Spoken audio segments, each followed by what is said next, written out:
భారతదేశం గురువులకు అత్యంత ప్రాధాన్యత ఇస్తుంది.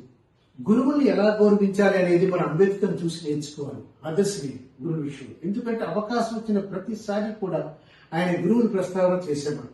మన భారతదేశంలో మామూలు చెప్తుంటాం, మనం గురువు లేని విద్య గుడ్డి విద్య అంటాం, గురు కుదిర్చేవాడే గురువు అంటాం. ఇంకా మీకు వేమనైతే గురువు చిల్లగింజ కుంభమీ దేహంబు ఆత్మ కలుషవంక మరుగుబట్ట తెలిసి నిలిచలేని దివ్యామృతంబురా విశ్వదాభిరామ వినురవేమా. ఎంత బాగా చెప్పినంటే వేమన గురువుడు చల్లగింజలు అంటాడంటే నీటిని శుభ్రపరిచింది. ఇప్పుడు దేహం కొండనుకుంటే ఎప్పుడైతే ఈ కలుషితమైన నీరుని చేయాలంటే గురువు ఎలాంటి చల్లగంజ ఏం చేస్తుంటే ఆ నీటిని శుభ్రం చేస్తుంది. సో అందుకని గురువుని చల్లగింజతో పోల్చారు. సో అదే విధంగా మీకు ఎందుకంటే అటువంటి గురువుని మనం ఎంత గౌరవించాలి, ఎంత పూజించాలనేది అంబేద్కర్ చూసి నేర్చుకోవాలి. అంబేద్కర్ గారు మీకు ఎప్పుడు కూడా గురువులు రెండు రకాలుగా చేశారు. మొదటిది ఆధ్యాత్మిక గురువులు, రెండవది ఆధునిక విద్య గురువులు. మీకు ఆధ్యాత్మిక గురువులుగా తీసుకుంటే ఆయన ఎప్పుడు ముగ్గురు గురువులు ప్రస్తావించారు. అది మొదటిది బుద్ధుడు, రెండవది కబీర్, మూడవది జ్యోతిరావు ఫూలే.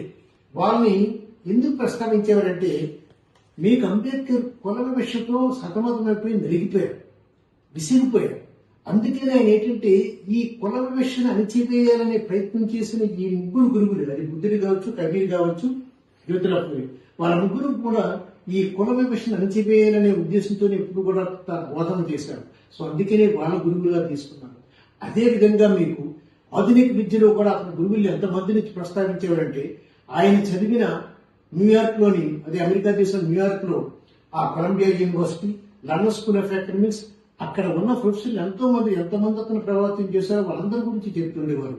అది ప్రొఫెసర్ ఎయిగ్మే కావచ్చు, ప్రొఫెసర్ జాన్ ట్రీ కావచ్చు, ప్రొఫెసర్ షార్ట్వెల్ కావచ్చు, ప్రొఫెసర్ రాబిన్సన్, ప్రొఫెసర్ క్యానన్, వీరందరి గురించి ఎప్పుడు ఎక్కడ అవకాశం వచ్చినా ప్రస్తావించడం, తన గ్రంథాలను కూడా ప్రస్తావించాడు.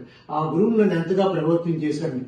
సో అందుకని మనం కూడా ఏంటంటే భారతదేశంలో అందరూ కూడా గురువుని ఎలా గౌరవించాలో అనడానికి ఏంటంటే అంబేద్కర్ గురించి మన పిల్లలకి, ఉపాధ్యాయులు, తల్లిదండ్రులు మన పిల్లలకి అంబేద్కర్ గురువుల వల్ల ఎంత ప్రభావితం చెందారు, గురువుల వల్లే ఆ స్థాయికి వెళ్ళారని మనం బోధిస్తే వాళ్ళు కూడా రేపు భవిష్యత్తులో గురువుల్ని గౌరవిస్తారు.